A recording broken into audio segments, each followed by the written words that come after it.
Sir ஆனால் இப்போ பார்த்தீங்கன்னா நிறைய கோல்டோடைய கம்பெனிஸ் எல்லாமே வந்து டிஜிட்டல் கோல்டுன்னு நிறையா வர ஆரம்பிச்சிட்டாங்க. அது உங்கள் பார்வையில் எப்படி பார்க்குறீங்க?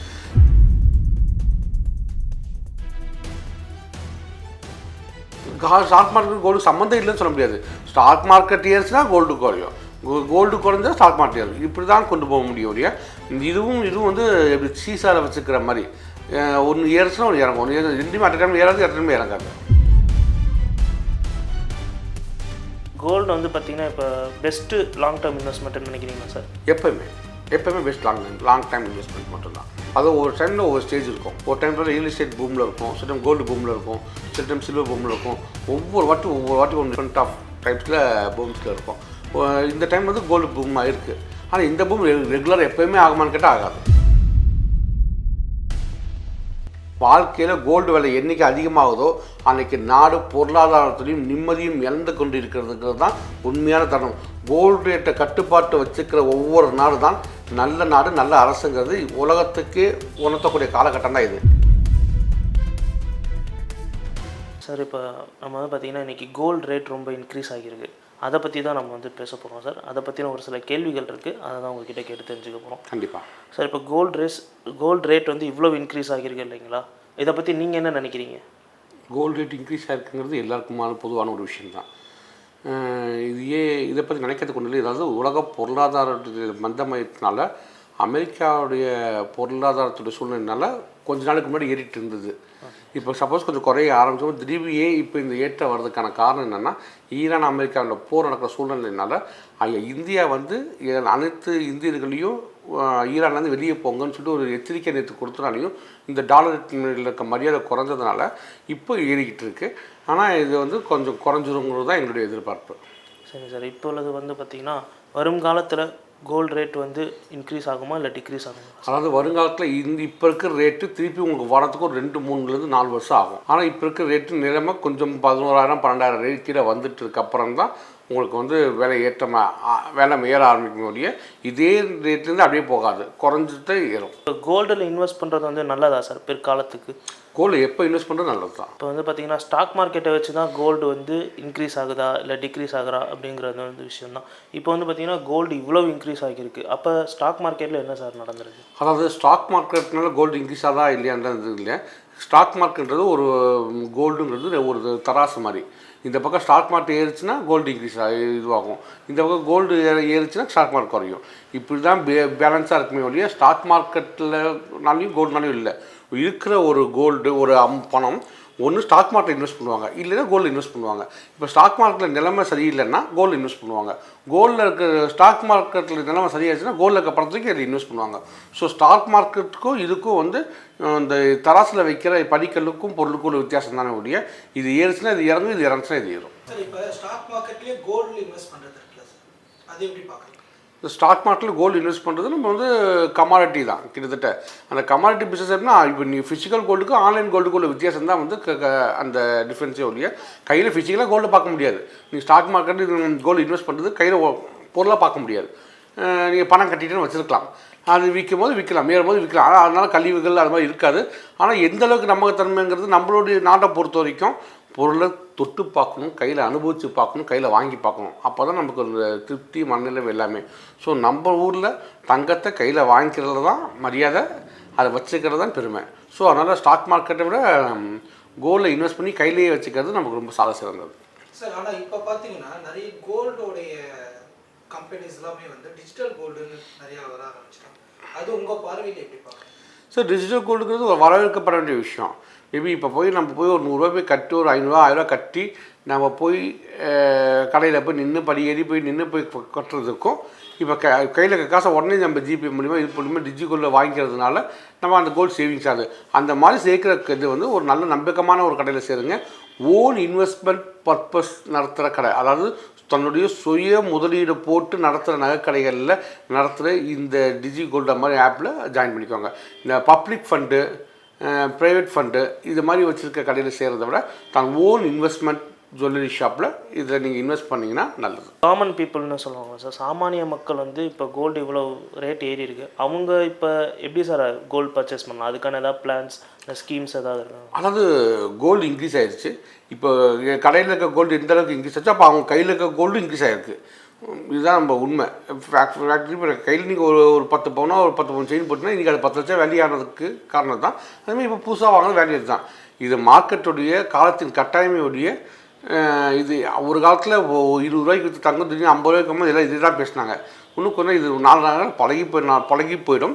ரெண்டாவது விஷயம், உலக பொருளாதாரம் மாறும்போது எல்லாமே நிலைமை சரியாயிடும். ஸோ அப்போ வாங்கிக்கலாம். இப்போ எமர்ஜென்சி தங்கம் வாங்கியே ஆகணும் கட்டாயம்னா மட்டும் வாங்கிக்கலாம்.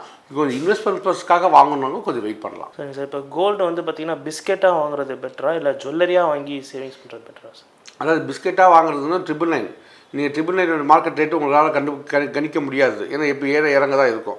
நீங்கள் வந்து 22 கேரட்டு அதை 916 பால் மார்க்காக பார்த்து வாங்கிட்டீங்கன்னா அந்த பொருள் நீங்கள் உபயோகிக்கும் செஞ்சுக்கலாம். நீ விற்கும் போது காசாகவும் மாற்றிக்கலாம். ஆனால் 91% என்ன காசோ அந்த காசு கண்டிப்பாக கிடைக்கும். சார் இப்போ வந்து நம்ம நகையாக வாங்கினா அந்த செய்கூலி சேதாரம்ன்றது நம்ம திருப்பி எடுத்துகிட்டு போய் வைக்கும் போது நிறைய எடுத்துருக்காங்க. 13% ஜிஎஸ்டின்னு முடிச்சுக்கிறாங்க. அதை விட பெஸ்ட்டு நம்மளுக்கு சாலிடாக வாங்குறது இல்லையா, பிஸ்கெட்டாக வாங்குறது இல்லையா? அதான் அதுக்காவது சாலிடாக வாங்கிறத விட நீங்கள் எதுவும் அது யூஸ் பண்ணிக்க முடியாது, ஒன்றும் பண்ண முடியாது. நீங்கள் திருப்பி கொடுக்கும்போது என்னோட ரேட்டு என்ன மார்க்கெட் ரேட் என்ன உங்களுக்கு தெரியாது. ஸோ நீங்கள் 916 இப்போ உலகம் எல்லாருமே ஒத்துக்கிட்டு போயிட்டு இருக்க விஷயம் 916. இந்த 916 வாங்கி கையில் வச்சுக்கோங்க. போர்டு ரேட்டு என்ன ரேட்டுங்கிறது அந்த டிவிலையும் சொல்ல போகிறோம், போர்டு ரேட்லையும் சொல்ல போகிறான். எங்கேயுமே 999 ரேட்டு வெளியே சொல்ல போகிறது இல்லை. அது அந்த கடைக்காரங்களுக்கும் அவங்களுக்கு தான் முக்கியமானவங்களுக்கு தான் தெரியும். அதுக்கு மறைச்சி வச்சுக்கிறதுல தெரியும். ஆனால் பாசம் நீங்கள் சொன்ன அந்த சாமானிய மக்கள் தெரிய போகிறது கிடையாது. ஸோ நீங்கள் 916 வாங்கிக்கிட்டிங்கன்னா அவங்க வந்து அதுக்கு ஏற்ற மாதிரி அவங்க விற்பனை பண்ணுறதுக்கும் யூஸ் பண்ணிக்கிறதுக்கும் வசதியாக இருக்கும். நீங்கள் கோல்டில் பாராக வாங்கினா கையிலையோ காலையோ மாற்றிக்க முடியாது. இப்போ வந்து நீங்கள் ஆரம்பமாக வாங்கினீங்கன்னா யூஸ் பண்ணிக்கலாம். சப்போஸ் தேவைப்படும் போது அடகு வைக்கலாம், போய் விற்கலாம். இப்போ நீங்கள் பாரா வாங்கினா அது அடகுலாம் வைக்க முடியாது. அதனால் சாமானியர்கள் நகைகளாக வாங்கி வச்சுக்கிறது சால சிறந்தது. சரிங்க சார். இப்போதைக்கு வந்து பார்த்தீங்கன்னா நீங்கள் ஸ்டாக் மார்க்கெட் பற்றி ஆல்ரெடி சொல்லிட்டீங்க. இப்போ ஸ்டாக் மார்க்கெட்டுக்கும் கோல்டுக்கும் எந்த சம்மந்தமும் இல்லைங்களா சார்? அதுக்கு ஸ்டாக் மார்க்கெட் கோல்டு சம்மந்தம் இல்லைன்னு சொல்ல முடியாது. ஸ்டாக் மார்க்கெட் ஏறுச்சுன்னா கோல்டு குறையும், கோல்டு குறைஞ்சா ஸ்டாக் மார்க்கெட் ஏறும். இப்படி தான் கொண்டு போக முடியும் இல்லையா? இதுவும் வந்து எப்படி சீசாவில் வச்சுக்கிற மாதிரி ஒன்று ஏறுச்சுன்னா ஒன்று இறங்கும், ஒன்று ரெண்டுமே அட் டைம் ஏறாது, அட் டைம் இறங்காது.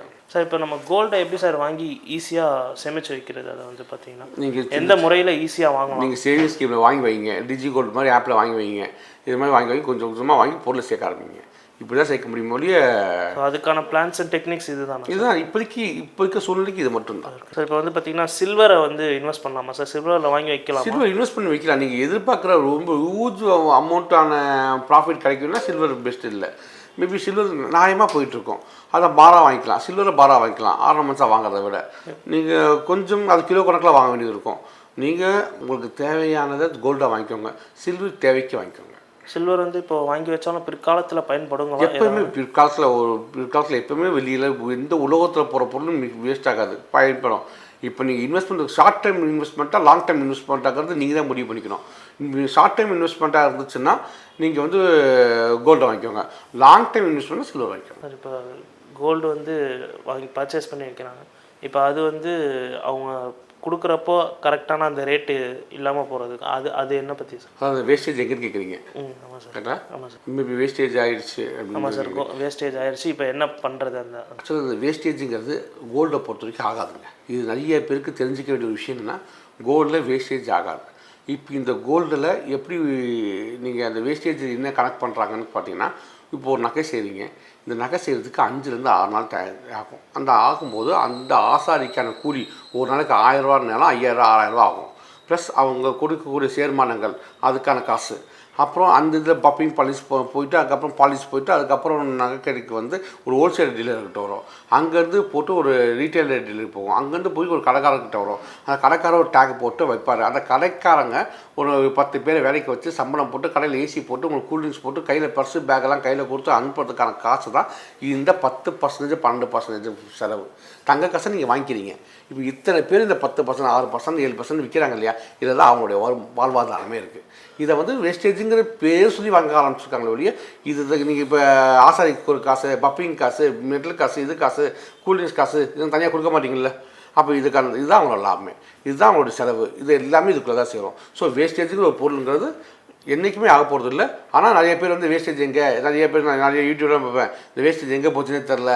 தங்கத்தை வாங்கிக்கிறீங்க, அப்போ இத்தனை பேர் வேலை பார்த்துருக்காங்க, அவங்களுக்கு என்ன காசு? அது கொடுக்கணும்ல, அப்போ அது பேர் தான் வேஸ்டேஜ். கோல்டு வந்து பார்த்தீங்கன்னா இப்போ பெஸ்ட்டு லாங் டேர்ம் இன்வெஸ்ட்மெண்ட்னு நினைக்கிறீங்களா சார்? எப்போயுமே பெஸ்ட் லாங் டைம் இன்வெஸ்ட்மெண்ட் மட்டும்தான். அது ஒவ்வொரு டைமில் ஒவ்வொரு ஸ்டேஜ் இருக்கும். ஒரு டைமில் ரியல் எஸ்டேட் பூமில் இருக்கும், சில டைம் கோல்டு பூமில் இருக்கும், சில டைம் சில்வர் பூமில் இருக்கும். ஒவ்வொரு வாட்டி ஒன்று டிஃப்ரெண்ட் ஆஃப் டைப்ஸில் பூம்ஸில் இருக்கும். இந்த டைம் வந்து கோல்டு பூம் ஆகிருக்கு. ஆனால் இந்த பூம் ரெகுலராக எப்போயுமே ஆகுமான்னு கேட்டால் ஆகாது. இது ஒரு காலகட்டம் மட்டும்தான் ஆயிருக்கு. இன்னும் இது ஏறிடுச்சு இப்படி ஏறிடுச்சுன்னு தான் வச்சுருக்குன்னா அது நம்ம தான் முட்டாள்தனம் ஆகும். இன்னும் என்னென்னா ஒவ்வொரு நாளும் ஒரு நாள் அணுகுண்டு போட்டுக்கிட்டு அழிஞ்சிக்கிட்டுனா கோல்டு வெட்டி வரும். அந்த கோல்டை மட்டும் வச்சுக்கிட்டு நம்ம சாப்பிட முடியாது, தூங்க முடியாது, எதுவுமே பண்ண முடியாது.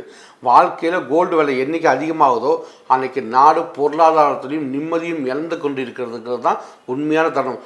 கோல்டு ரேட்டை கட்டுப்பாட்டு வச்சுக்கிற ஒவ்வொரு நாடு தான் நல்ல நாடு, நல்ல அரசுங்கிறது உலகத்துக்கே உணர்த்தக்கூடிய காலகட்டம் தான் இது.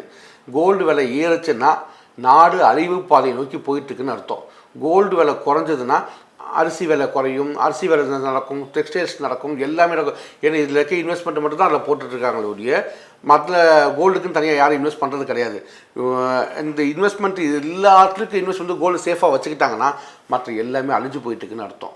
ஸோ அப்படி அழிஞ்சிச்சுன்னா கொஞ்ச நாளில் நாடு ரொம்ப மோசமான நிலைக்கு போயிடும். கொள்ளை குற்றங்கள் அதிகமாகிடும், பசி பட்டினி அதிகமாகிடும். ஸோ தயவு செஞ்சு கோல்டு ஏறிடுச்சுன்னு பெருமைப்படுறதை விட கோல்டு ஏறிச்சுன்னு வருத்தப்படுங்க. கூடி சீக்கிரத்தில் உலகம் சமாதானமாகி எல்லாமே நார்மலாகி கோல்டு வண்டியும் ஒரு கட்டுக்குள்ளே அடங்கி அதுக்கப்புறம் மற்ற தொழில்கள் பெருகணும், டெக்ஸ்டைல்ஸ் பெருகணும், விவசாயம் பெருகணும், கனிம வளங்கள் சிறப்பாக இருக்கணும், பெட்ரோலியம் நல்லாவே இருக்கணும், டிரான்ஸ்போர்ட் நல்லா இருக்கணும், உதிரிப்பாகம் நல்லா இருக்கணும், எல்லாருக்கும் வேலை கிடைக்கணும். அப்படின்னா கோல்டு விலை ஏறக்கூடாது. இப்போ நீங்கள் உங்கள் பார்வையில் எப்படி சார் பார்க்குறீங்க? நிறைய பேர் கோல்டு இன்வெஸ்ட் பண்ண ஆரம்பிச்சிட்டாங்க. ஃபஸ்ட்டு இருந்ததோட ஒரு சில பேர் தான் கோல்டு இன்வெஸ்ட் பண்ணணும் அப்படின்ற ஒரு விஷயம் தெரியும். சோஷியல் மீடியா மூலியமாக நிறைய விஷயம் கற்றுக்கிட்டு நிறைய பேர் கோல்டு இன்வெஸ்ட் பண்ண ஆரம்பிச்சிங்க. உங்கள் பார்வையில் இது எப்படி பார்க்குறீங்க? சார் என்ன பார்வைக்கு அவங்க சேஃப் அண்ட் சைடுக்கு கோல்டு இன்வெஸ்ட் பண்ணுறாங்க, அதிக லாபம் கிடைக்குன்றதுக்காக. மேபி அது அவங்கள பொறுத்த வரைக்கும் சரிதான், தனி மனிதனை பொறுத்த வரைக்கும் அது சரிதான். ஆனால் நான் சொல்கிறது உலகை பொறுத்த வரைக்கும், உலகத்துடைய நேர்மையை பொறுத்த வரைக்கும் உலகத்தில் தங்க விலை ஏறினா மிகப்பெரிய ஆபத்தை நோக்கும். உலகம் கட்டுக்குள்ளே இருக்கணும்னா, அமைதியை நிலவணும்னா தங்கம் விலை கட்டுக்குள்ளே இருக்கணும். இதுதான் சரித்திரம், இதுதான் வரலாறு. எல்லா நாடுகளும் தங்கத்துக்காக தான் படையெடுத்தாங்க, தங்கத்துக்காக தான் சண்டை போட்டாங்க, தங்கத்துக்காக தான் இருந்தாங்க. தங்க விலை ஏறும் பட்சத்தில் உலகத்தின் அமைதி கெடும். இதுதான் என்னுடைய ஆணித்தனமான ஒரு நம்பிக்கை. ஸோ தங்க விலையை கட்டுக்குள்ளே வச்சிருக்க தான் இந்தியா போன்ற அனைத்து நாடுகளும் நிம்மதியான அமைதியான வாழ்க்கை வாழும். அது கட்டுக்குள்ளே இருந்தால் தான் பொருளாதாரம் சிறக்கும், அமைதி சிறக்கும், சந்தோஷம் பிறக்கும்.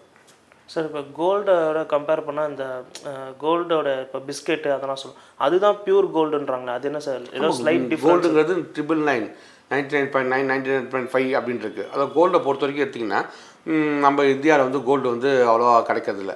சுவிட்சர்லாண்ட்லேருந்து தான் கிடைக்குது. மேபி ஸ்விஸ் பிஸ்கெட்னு சொல்லுவாங்க. நம்ம இங்கேருந்து வாங்கி வச்சுக்கப்புறம் ஸ்டேட் பேங்க்கில் வந்து நம்ம வாங்குகிறோம். பார் 100 கிராம் பாரில் வரலாம், தோலா பார்னு வரும், தென்தோலா பார் 116.64 கிராம்ஸுங்கிறது ஒரு தென்தோலா பார். அப்புறம் அவுன்ஸ் பார்னு ஒன்று இருக்கும், அது வந்து 31.100 கிராம் அந்த அவுன்ஸ் பார்னு இருக்கும். இதெல்லாம் வந்து ஸ்விஸ் பேங்க்லேருந்து கிடைக்க ஆரம்பிக்குது, இப்போ ஆஃப்ரிக்காலேருந்து கிடைக்க ஆரம்பிக்குது.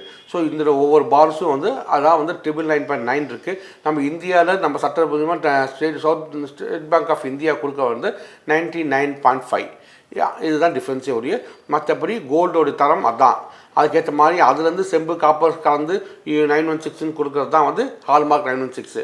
அதில் அந்த காலத்தில் கொஞ்சம் அதிகமாக காப்பர் சேர்த்தாங்கன்னா 75, 80 சாதா அந்த மாதிரி வருது. ஸோ பார் வச்சுருக்கிறதுனால அதை ஆர்னமெண்ட் செய்ய முடியும். ஆனால் ரொம்ப நிறைய டிசைன்ஸ்லாம் செய்ய முடியாது. ஒரு 916 செஞ்சுக்கிட்டால் நிறைய டிசைன்ஸ் செய்ய முடியும். இப்போ அதான் மார்க்கெட்டில் போயிட்டுருக்கிறது. அது ஈஸியாக காசு ஆக்க முடியும். இப்போ உங்ககிட்ட கோல்டு சேல் பண்ண வரவங்கள நீங்கள் அந்த இப்போ சொன்னீங்களே சார் பியூர் கோல்டோட ஒரு இது கம்மியாக, அப்போ நீங்கள் எடுத்துக்கிற போது அவங்களுக்கு தர அமௌண்ட்டும் கொஞ்சம் கம்மியாக தான் இருக்குங்களா? சார் நாங்கள் எங்கே பொறுத்த வரைக்கும் அந்த தரத்துக்கான என்ன பேமெண்ட்டோ அந்த பேமெண்ட் அப்படியே கொடுக்க போகிறோம்.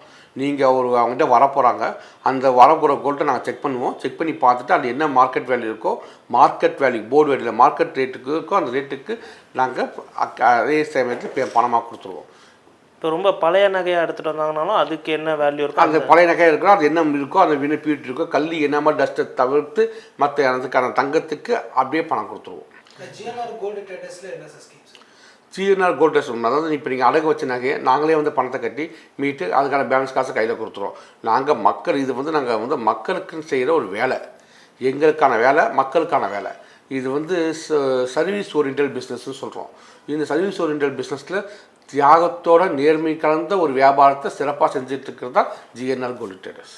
ஆல்ரெடி அடகு வச்ச நகையை மூக்க முடியாத முறிவு போகிற நகையை நாங்கள் சில மீட்டு அவங்க கையில் காசு கொடுக்குறோம். இது எப்படி சார் நம்ம இங்கே வந்து வைக்கணுமா இல்லை நீங்கள் ஃபோன் பண்ணி எங்கிட்ட அந்த அடகு சீட்டு ஆதார் கார்டையும் நீங்கள் சென்ட் பண்ணி கொடுத்துட்டிங்கன்னா நாங்களே எங்கள் பர்சன் கால் பண்ணுவோம். அங்கே போய் அவங்க வீட்டுக்கு போய் நாங்களே பணத்தை கட்டுவோம். நகையை மீட்டுட்டு அந்த மீட்டில் போட்ட வேல்யூவில் நாங்கள் கட்டின அமௌண்ட்டை கழிச்சிட்டு பேலன்ஸ் காசு கஸ்டமர் கையில் கொடுத்து வந்துடுவோம். இது எப்படி சார் 18% நம்ம கோல்டை பொறுத்த வரைக்கும் போயிட்டு செக் பண்ணுறதுக்கு நம்மளோட அப்ரைசர்ஸ் இருக்காங்க, வெல் ட்ரைன்டு அப்ரைசர்ஸ் இருக்காங்க. அவங்க போய் பார்ப்பாங்க, பார்த்துட்டு அவங்க வேல்யூ செக் பண்ணி கையில் கொடுத்து வந்துடுவாங்க. ஸ்பாட்லேயே கையில் கொடுத்து வந்துடுவாங்க. எப்படி சார் அது 18% மேலே இருந்தால் தான் அந்த அப்ரூவல் அந்த மாதிரி ஏதாவது? அப்படிலாம் இல்லை சார். எங்களை பொறுத்த வரைக்கும் தங்கம் 1 கிராம் இருந்தாலும் சரி எவ்வளோ இருந்தாலும் சரி எந்த இருந்தாலும் அந்த வேல்யூ பார்த்து அந்த வேல்யூ சொல்லுவாங்க. அந்த வேல்யூ கொடுத்து வாங்கிக்க போகிறோம். அது எப்படிப்பட்ட தங்கமாக இருந்தாலும் சரி, எவ்வளோ கேரட்டாக இருந்தாலும் சரி, எவ்வளோ மோசமான கேரட்டாக இருந்தாலும் சரி, அதை வேல்யூ பார்த்து நாங்கள் சொல்லிவிடுவோம். ரெண்டாவது அது உடஞ்சிருந்தாலும் சரி, இந்த பொருளாக இருந்தாலும் சரி அதையும் சொல்லிவிடுவோம். மேபி குவாலிட்டி இப்போ வந்து 18 இல்லை 70 இல்லை 70 65 தான் இருக்குது அப்படின்னா அதுக்கு 65க்கு என்ன வேல்யூ அந்த வேல்யூ சொல்லுவோம். ஸோ எப்படிப்பட்ட தங்கத்துக்கு வேல்யூ சொல்லுவோம். அந்த வேல்யூ கஸ்டமர் விருப்பப்பட்டால் அவங்க நிம்மதி இருந்து அவங்க ஓகேன்னு சொல்லியிருந்தால் அவங்களுக்கான பொருள் கொடுத்துட்டு பணத்தை கொடுத்து காசு வாங்கிட்டு வருவோம். ஏன்னா ரீசெண்டாக நிறைய இதில் வந்து 18 கேரட் மேலே இருந்தால் தான் எடுப்பாங்கன்ற ஒரு இது இல்லை, பொதுவாக அப்படி தான் இருப்பாங்க. நாங்கள் அதுக்கான வேல்யூ நாங்கள் போட்டு சொல்லிடுவோம். இப்போ பார்த்தீங்கன்னா கோல்டு ரேட் இவ்வளோ ஏறிடுச்சு, இது கண்டிப்பாக எப்பயாவது இறங்குன்ற ஒரு நம்பிக்கை மக்கள் வைக்கலாங்களா? கண்டிப்பாக வைக்கலாம். இன்னும் 1 மாதத்துக்குள்ளே கோல்டு ரேட் இறங்கும், கண்டிப்பாக இறங்கும். இன்னும் 1 வருஷம் 2 வருஷம் ஏறும். ஸோ வேணுங்கிறவங்க இறங்கும் போது வாங்கிக்கலாம். கொஞ்சம் அவசரப்படணும், கண்டிப்பாக இறங்கும். 200% இறங்கும். எவ்வளோ சார் இறங்குனா இறந்த பார்த்தா ஒரு 10,000 11,000 12 அந்த ரேஞ்சுக்குள்ளே வரும். ஏன்னா இப்போ நம்ம ஒரு 3 மாதம் 4 மாதத்துக்கு முன்னாடி பார்க்கும்போது 11,000 இருந்தது, 13,000 ஆயிடுச்சு, இப்போ 16,000. அதான் சார் 3 மாதத்துக்கு முன்னாடி தானே சார். நல்லா தெரிஞ்சுக்கோங்க. இந்த மாதிரி யார் எந்த வளர்ச்சி இப்போ திடீர்னு உங்கள் கை ஒரு டக்குன்னு ஒரு கை மட்டும் பெருசாக வளர்ந்துச்சுன்னா என்ன சொல்லுவீங்க? திடீர்னு உங்கள் கை டக்குன்னு வளர்ந்துச்சா என்ன ஆகும்? உங்கள் கால் மட்டும் பெருசாக குண்டாச்சுன்னா என்ன ஆகும்? ஸோ வியாதி அது நல்லது கிடையாது. ஏறினா எல்லாம் ஒத்துமொத்தமாக ஏறணும். கண், கை, கால், உடம்பு, வயிறு எல்லாம் பெருசாக தான் அட்லீஸ்ட் அது குண்டாக இருந்தாலும் அது ஆரோக்கியமான குண்டாக இருக்கும். திடீர்னு கால் மட்டும் வீங்கிச்சுன்னா அது பேர் எனக்கால் தானே. ஸோ இப்போ தங்கம் மட்டும் விலை இருக்குது. இது எப்படி எடுத்துக்க முடியும்? நாட்டுடைய பொருளாதாரத்துடைய அமைதிக்கான ஒரு அபாயமணி தான் இந்த கோல்டு மட்டும் விளையிறதுக்கான மிகப்பெரிய காரணம். இந்த அபாயமணி எல்லாமே சரி, சட்டமும் சரி, கவர்மெண்ட்டும் சரி இது ஏற்ற விட மாட்டாங்க. அதுக்கான அரச கடவுளையும் நம்ம வருவோம். எல்லாமே கட்டுக்குள்ளாமல் சீராக அமையும். ஸோ அரசு இதை ஒட்டு நோக்கணுன்றது கண்டிப்பாக அரசு இது கண்டிப்பாக ஒட்டு நோக்கணும்.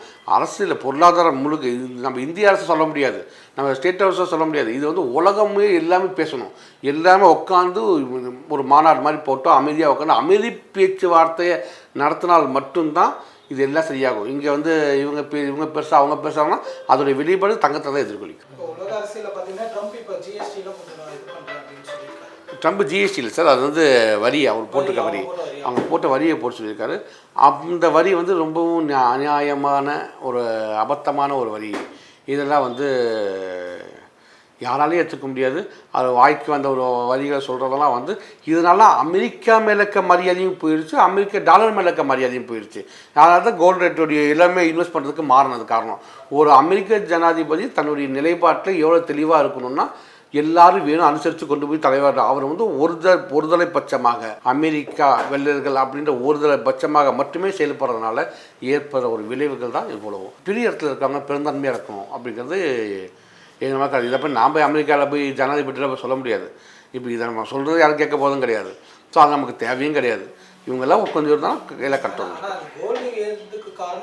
இப்போ அதுதான் மெயின் காரணம். இப்போ கூட ஈராக் மேலே அவங்க பிரச்சனை பண்ணுறதுனால இப்போ கொஞ்சம் கோல்டு ஏறி இருக்குது, இல்லைன்னா அது ஏறி இருக்காது.